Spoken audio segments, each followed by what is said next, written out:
Obviously, if there's not enough stock, if there's not enough supply of stuff, if the supply chain is broken like it has been very much through the pandemic years, then it's going to cost more to pay for something.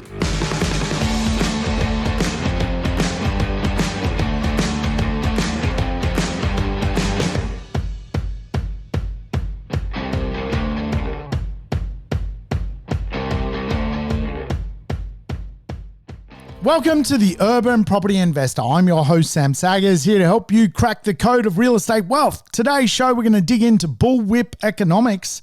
Yes, the bullwhip is out. We're going to dig into what Australia faces, particularly in today's show, we're going to study supply. It's a real problem in Australian real estate, a diminishing amount of stock being produced. And of course, eventually that flows on into a problem. And of course, that problem for many of Australians is paying more for property. Obviously, for property investors, that problem can be an opportunity because if people have to pay more for real estate eventually, prices go up, equity is created, wealth is created. And of course, for property investors that own assets, they become wealthier. But Australia is facing a decade-long housing supply crunch. It's a real problem. It's actually the biggest problem, I think, in Australian real estate at the moment. And of course, for property investors, this means really is propping up the investment marketplace, the fact that there just isn't enough stock to go around. And by virtue of that, we are seeing rents escalate exponentially. And really, the effect of not enough stock being produced is going to be felt in the years to come in a serious manner. It's going to create a lot of inequity in Australia, but also for property investors, potentially future capital growth as we run out of stock. Welcome aboard to today's show. If it's your first time tuning in, play the show in double speed. That's how it works. Of course, all the episodes I've done are actually lessons on real estate. So today we're going to discuss a concept in economics known as the bullwhip effect. Now, I want you to imagine a bullwhip. It's a, stockman's whip, if you like. It, when cracked, is like a bit of a snake. And really, at some point, the end of, or the tail of the bullwhip reaches a point where it creates a reaction somewhere. And obviously when a stockman cracks a bullwhip, the reaction eventually is that cracking sound. The bullwhip effect affects everything. Now, I'm going to give you an example in my street. I have a street of gospodars that love leaf blowing. The reaction to leaf blowing going off in my street obviously sends me crazy. I am at the tail of leaf blowers happening in the street. In fact, I saw something disturbing literally the other day, a young gospodar being created. The bullwhip effect of this young gospodar being created will eventualize probably 20 years from now when that young man becomes a sociopath when it comes to looking after his house. Let me explain.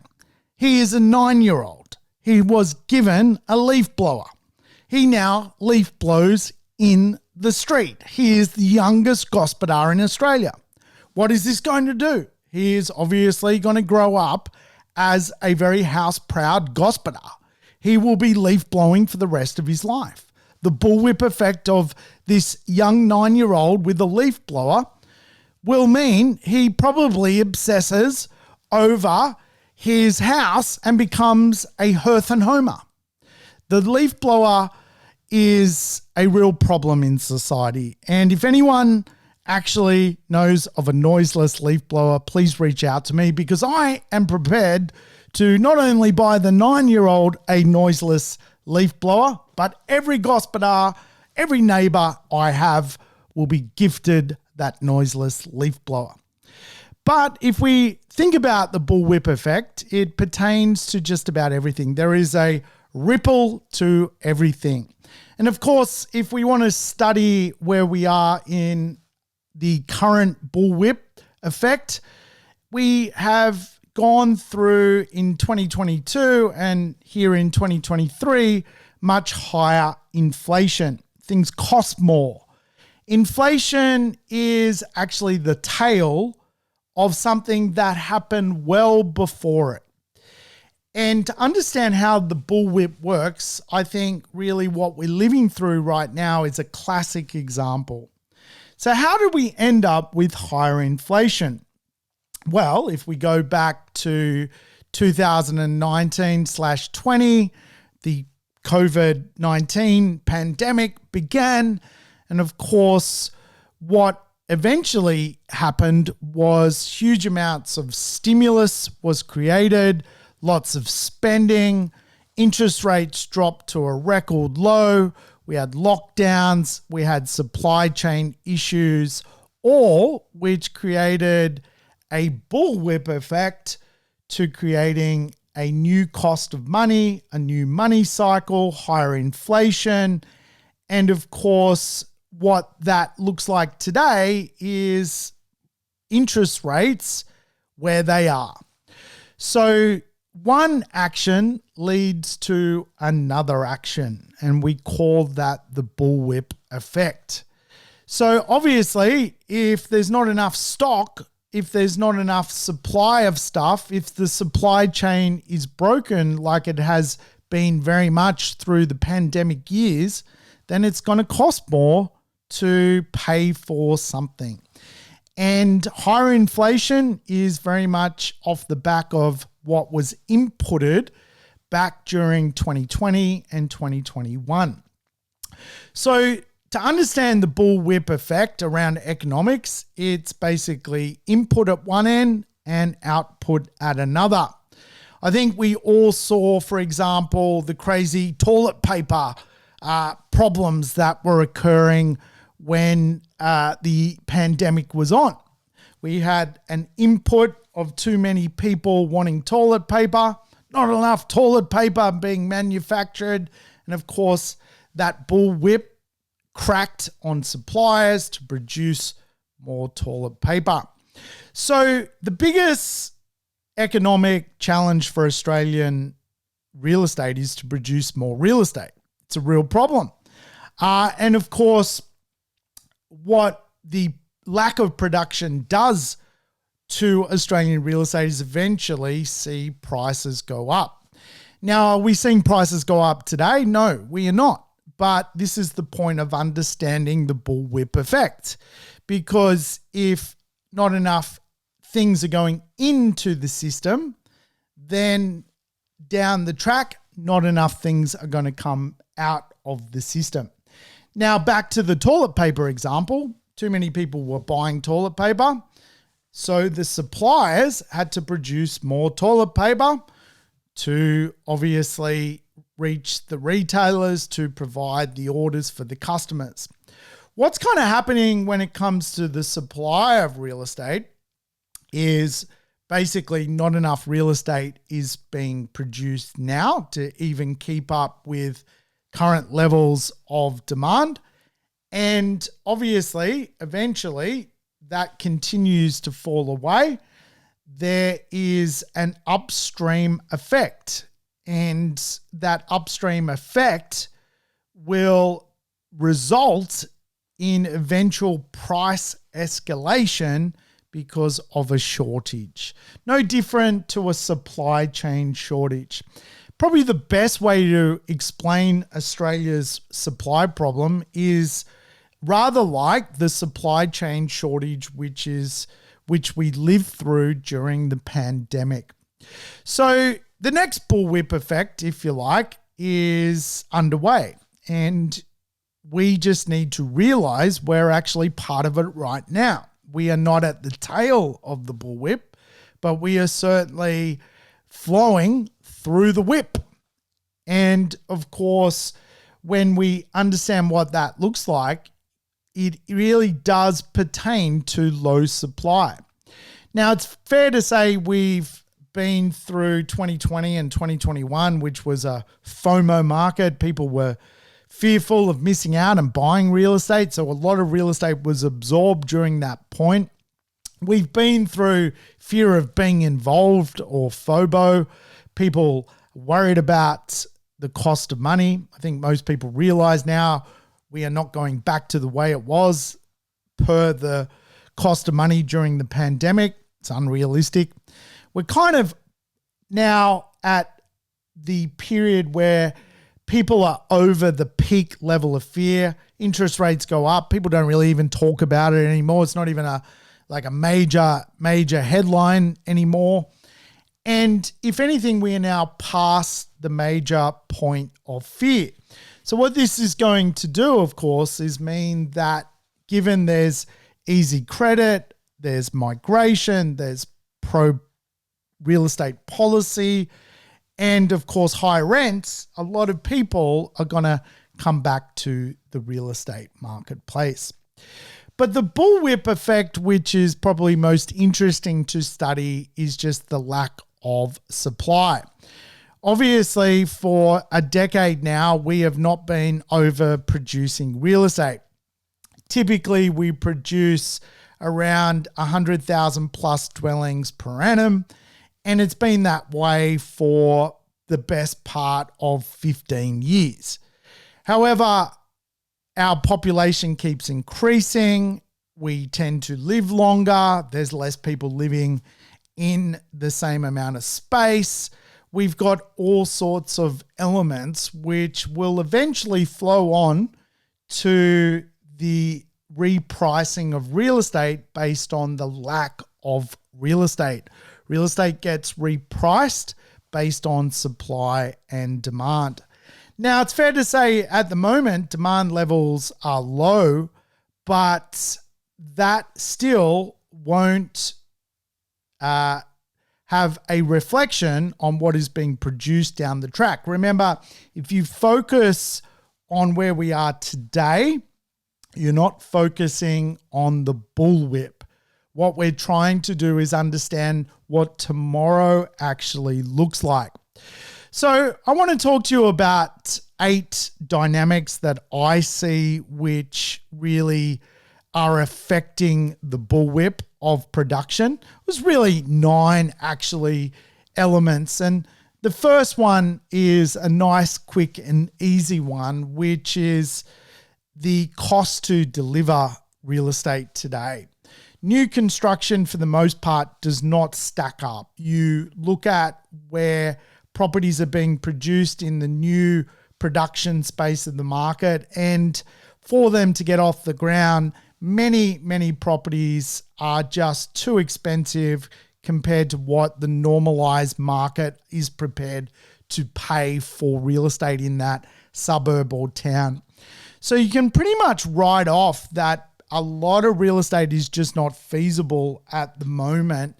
It may be produced, and you need to be very wary of overpriced brand new real estate in the marketplace. I tend to like newer properties in the marketplace, mainly because of the tax effectiveness of them. But I'm pretty good at finding newer real estate priced alongside secondhand real estate, and the variation between the two not being too far apart. But what is very, very noticeable in Australian real estate today is a lot of brand new real estate in a lot of places is just way too expensive for that marketplace. Most people won't end up buying that real estate. It's not yet produced, if you like. It's being sold pre-production. Most people won't end up buying that real estate. I know real estate I look at the moment, just turn my nose up at it. It's like, that's ridiculous. No one should pay those prices for that. Doesn't economically make sense. So I think the first thing we need to understand is the actual rate of supply is diminishing because the supply chain in effect is broken because of the cost to deliver properties to the marketplace. Now, Australia's, job jobs market is very much underpinned by construction. But for the most part, there are other construction jobs out in society at the moment. So Australia's workforce, which really does love supporting the trades inside of Australia, the economy likes supporting trades inside of Australia, have other options. There's a lot of government projects, major infrastructure, rail, airports being built, the Olympic Games. So for builders, there's a lot of work outside of just relying on new residential properties to being produced. So because that is a competing narrative to builders, today a lot of builders don't need to take on the jobs of residential. They can go and do some other things with their building companies. And of course, this again is creating supply chain issues to the supply of real estate in the marketplace.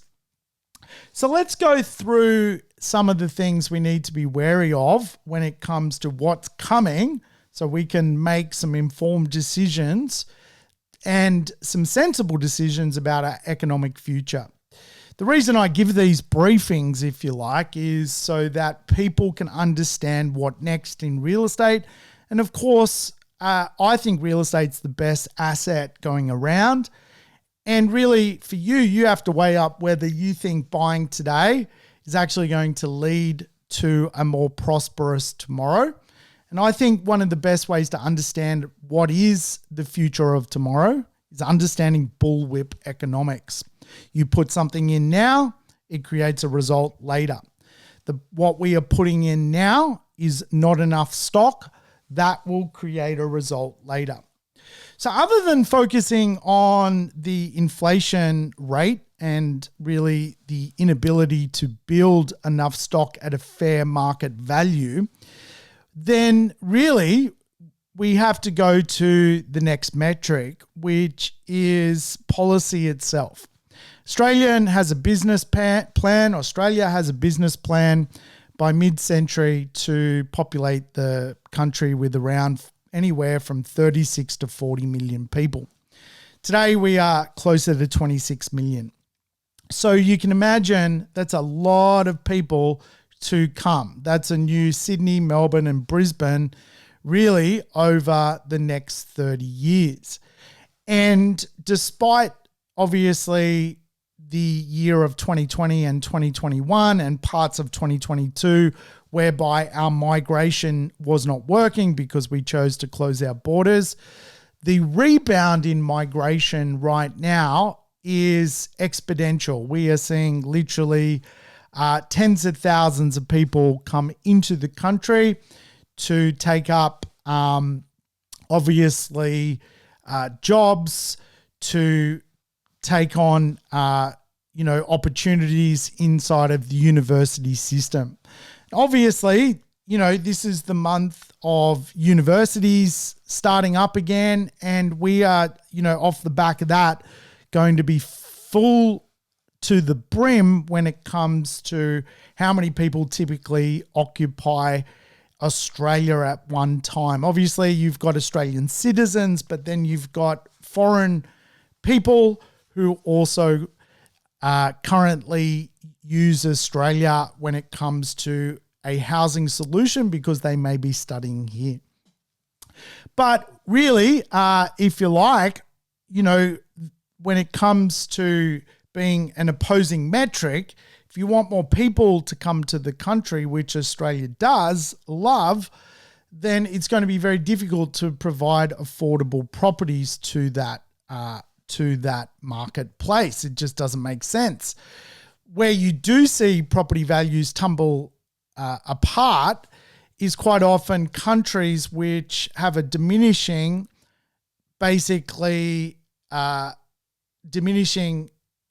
population because everyone wants to leave. I think we've all seen those properties, in Italy and southern parts of Italy and many parts of Eastern Europe, which are sold for $1. There's no one in the town. No one exists. So the real estate is worthless. Where there's no people, real estate becomes worthless. But what is noticeable, and I encourage you to Google just how many visas are being given at the moment, and of course how many people are returning to the country. It is mind-blowing. And when you think about what that looks like, the most recent prediction I have through McCrindle Research, which are demographers that study population growth, is 29 million people by 2030. So that's pretty crazy. That's, that's another 3 million people in the next 8 years. And of course, that's basically a city the size of Brisbane, all due in between now and 2029. Obviously, that is a critical piece of information because the migration forecast and obviously this production of stock is not lining up. There's just going to be not enough real estate for 29 million people. The population rate is increasing beyond the ability to produce a property.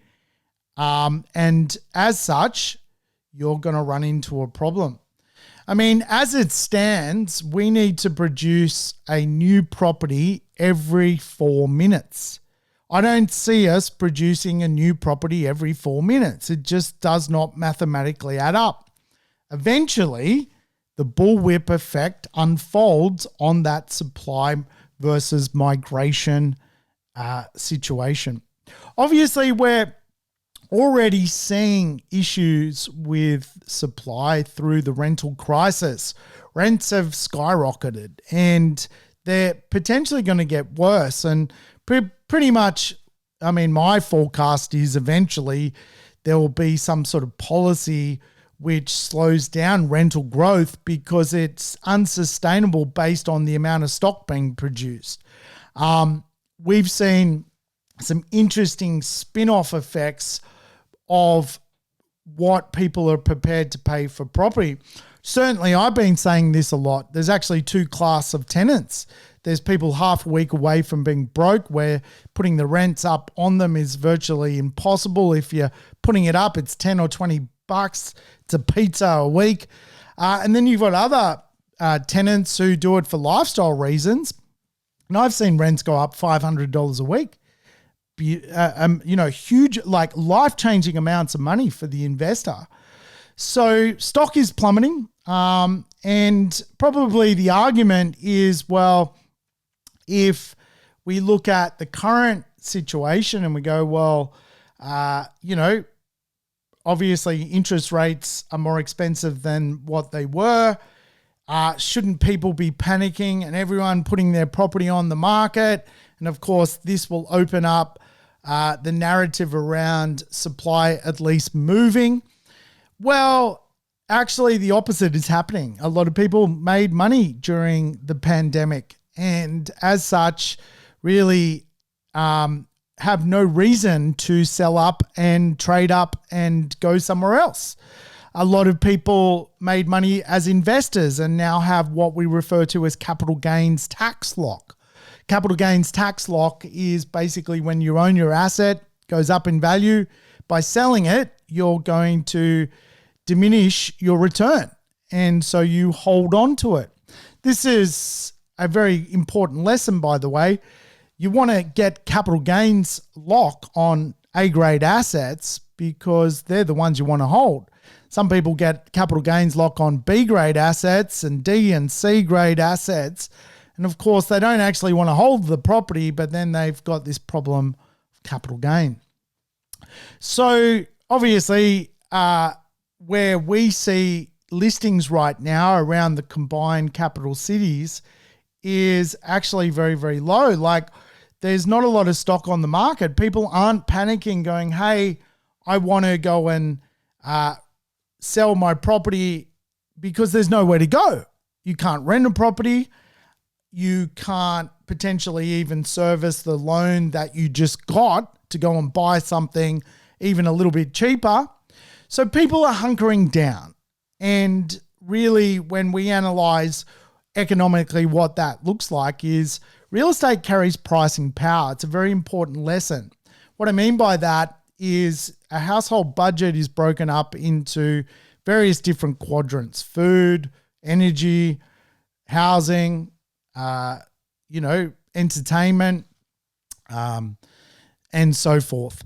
What you generally see is people put property first in their household budget, up there with food and energy. It carries pricing power. What will no doubt unfold is people's appetite to buy a new pair of Nikes. Probably they're just going to wear the same pair they've already got. So eventually retail spending will slow down. And of course, irrelevant to the conversation around supply. If people hold on to their real estate because they don't want to upgrade or migrate their money, or actually can't service a property better than what they have, they will hold on to what they have. And we're already seeing this in the numbers today. Like a lot of people, for example, will be like, well, shit, man, interest rates are up. Isn't everyone dumping their real estate? The polar opposite is actually happening. And of course, this means just less stock being traded. When there's less stock being traded overall, generally people have to eventually pay more for real estate, the bullwhip effect. Now, Albo's come out and sort of said he wants 1 million homes, over the next decade or so. Mate, that's pretty much basically what is normally produced. So there's no real actual oversupply coming from government. It's just basically a marketing ploy that sounds pretty good on budget night. So we know that the production of stock is just not keeping up with where things are going. Eventually, the bullwhip works, the bullwhip effect. So the next part of the puzzle, if you like, is because people can't trade and move as much, people are owning real estate longer. Household ownership is actually at an all-time high. People are holding on to real estate longer than ever. And right now, people are holding on to real estate over 2.6 years longer than they were 10 years ago. So people today, because of how finance works, can't easily just buy something and then go and buy something else. Because you can imagine for a household, they buy a house, then they have a child, maybe a second child, and then all of a sudden their servicing changes and they're kind of locked into what they bought. So people aren't moving around as readily as they once did. And we're starting to see certainly hold times escalate. Like some suburbs are now up to, on average, 22.3 year average hold times. I mean, that's just amazing. Like if you studied, for example, a suburb, Hurlston Park in New South Wales, it's kind of a inner city suburb of Sydney, kind of near Marrickville, Dulwich Hill, Campsie, that kind of area. Hurlston Park, 10 years ago, the average hold time of this very middle-class suburb, 11.1 years. Today, the average hold time in that suburb, 22.3 years. That's an 11.2 year difference in holding assets, less stock to market, less production of stock. When people can't get the stock because no one wants to sell it, then you have to produce more stock to supply a growing population. And of course, this is not happening as fast as certainly policymakers would like. Obviously, as part of the bullwhip effect, we are also living longer. People are staying in their homes longer. People are living longer. Now, if you went back to the census of 1932, males were living to 63 years of age and females 67. My grandparents passed away roughly at that age. People didn't live as long as they do today. On average, females and males are living into their mid-80s, even pushing into their 90s. Now, if you actually do the maths on that, at some 20% today more life expectancy than back in 1932. It's huge. That means people hold on to their real estate longer. That means there's less supply of real estate going to market through death, which I know is not a fantastic subject, but it's so true. Like the deceased estates, there's less of them. And as such, you're just seeing the Australian longevity rate actually influence the supply of real estate. The next bullwhip effect, if you like, which is the sixth one, we're doing 9 today, is less people are sharing a dwelling. Now, according to demographers through McCrindle, who studied the last census, today people that occupy a house or a property or a dwelling, if you like, is 2.5. The previous census in 2016 was 2.6. Less people in space. That's like an amazing statistic. Like we are not putting as many people in the one property as we did back in 2016. In other words, more people need to find more space. Now, obviously, when you see 2.6 to 2.5, that may not sound like much, but actually that's a huge number of people looking for their own space out in society.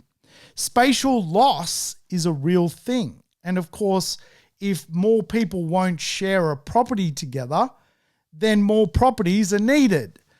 Obviously, off the back of the pandemic, house space has been transformed. People today quite often need a Zoom room. So instead of renting a 1-bedroom apartment, people want a 2-bedroom apartment because they're using that extra room for Zoom. That means instead of that bedroom being used to house someone, that bedroom is no longer in use. It's got a different use today. Spatial place loss. Less people are sharing dwellings.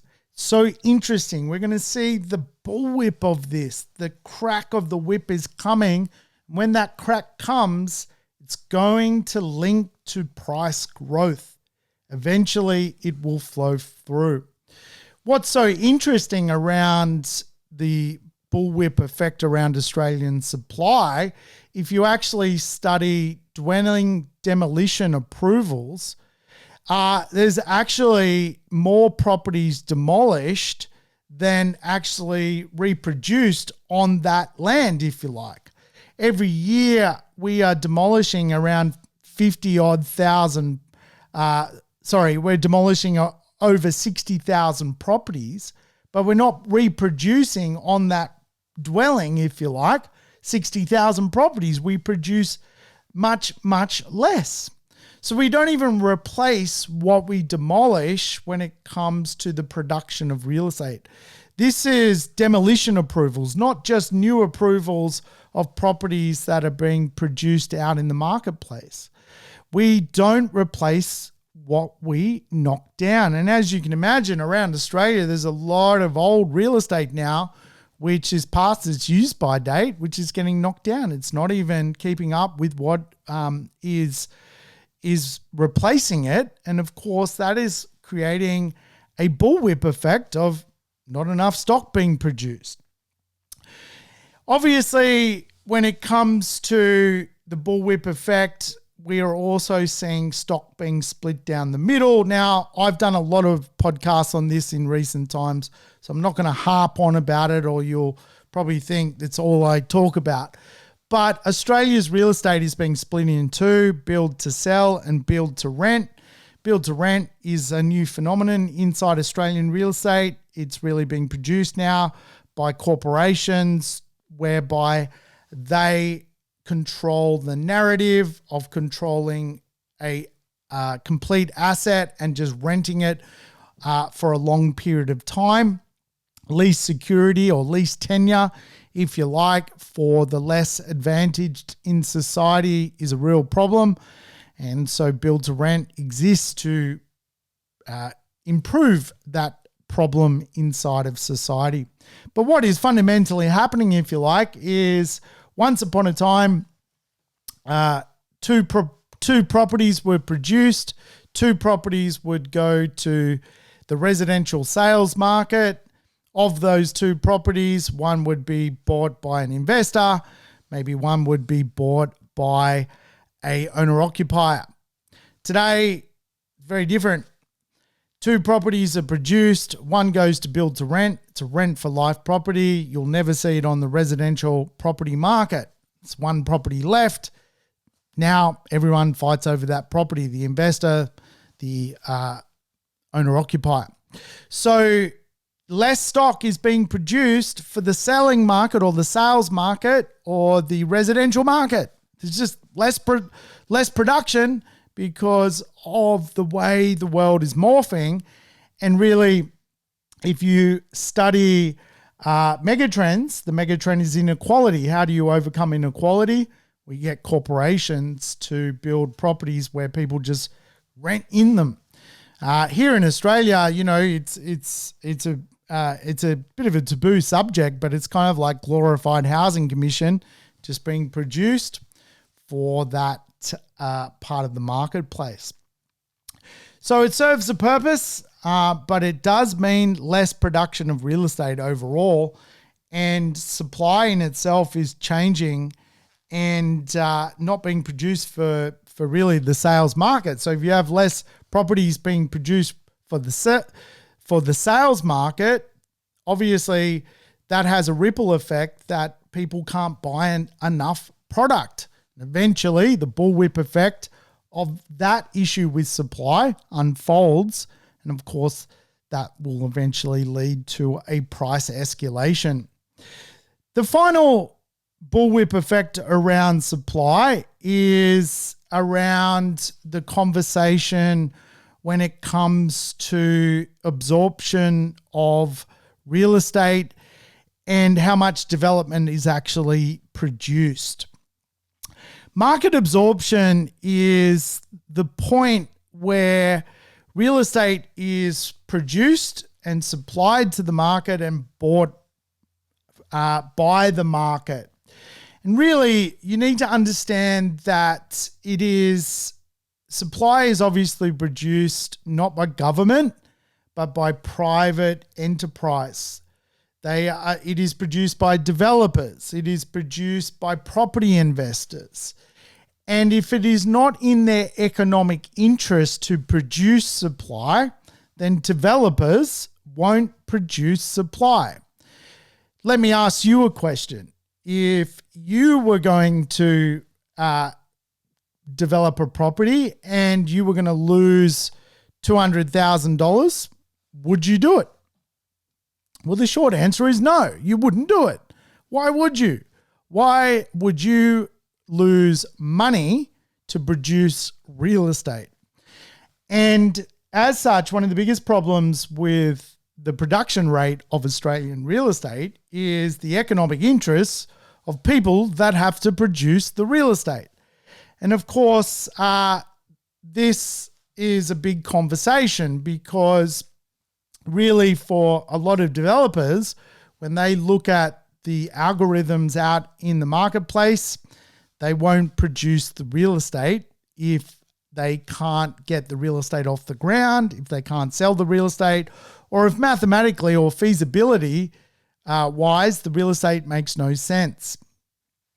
So when we look behind the supply chain curtain, here in Australia, there is enough real estate to provide enough supply in Australian real estate to lower the cost of Australian real estate if it was put on the market all at once. But that is never going to happen, because that's like saying to a publicly listed company, okay, well, you've got 50,000 blocks of lands in your supply chest, or in your holding pen, you've got 50,000 properties we know that you can produce. Obviously, those properties don't have a title. Rezoning needs to happen for many of the properties. They need to go through a process of being produced to marketplace. But let's just say, for easy example, that the government said, you know what? Those 50,000 properties that you have in your holding pen, we approve them all. Do you really think that company is going to put those 50,000 properties on the market on the one day? Never going to happen. Why? Because it would lead to a loss for the developer. It doesn't work. So the supply chain also has this hidden curtain where it is really a build to order model.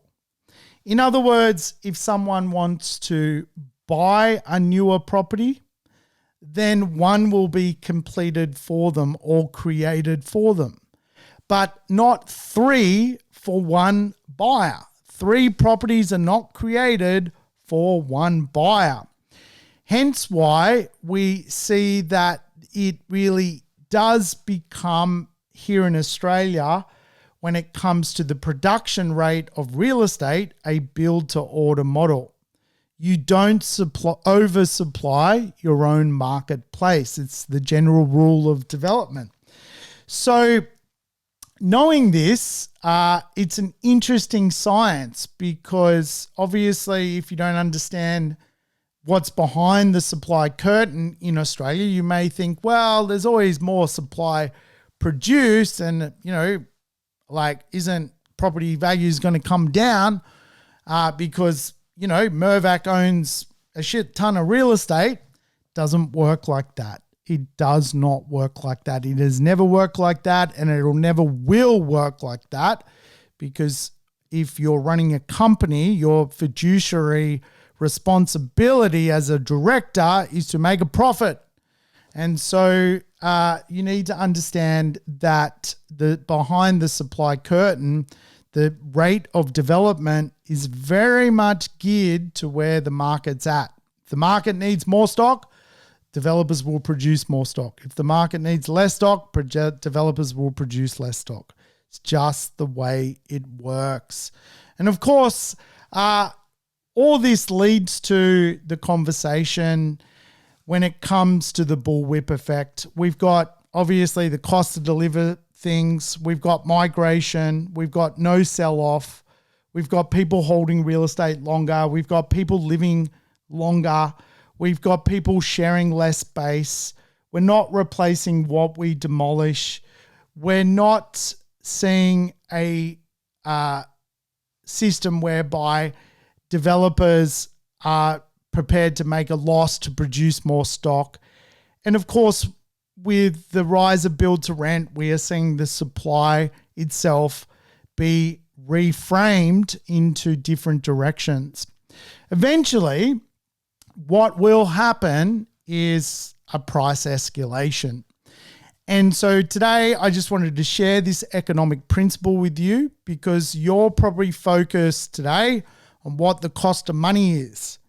Let me reassure you, you are focusing on the wrong part of the puzzle. If you focus on what is really unfolding behind the scenes, whereby the biggest driver of Australian real estate is supply versus demand, you are seeing a real imbalance of supply, hence why Australia today is facing a decade-long housing supply crunch. Will the next year see the bullwhip tail crack on supply? But what about 2 years? What about 3 years when things start to really become a problem? I think in the next 3 years, you will start to see the tail of the bullwhip really, really rear its head. The crack of the whip is coming. Hey, thanks for tuning into the show. I hope this economic lesson was powerful for you. Make sure you share the show with friends and family, and feel free to leave me a review. I'll give you a good shout out. Shout outs for reviews. Thanks again. Catch you soon. Thanks for tuning in to the Urban Property Investor. To never miss an episode, make sure you subscribe to the podcast on your favorite app or on YouTube. I would love it if you could give the show a rating and share it with your friends and family. In between episodes, you can always keep in touch with me by connecting on social media over Facebook, Instagram, or LinkedIn. Until we meet again on the next episode of the Urban Property Investor, take care and bye for now.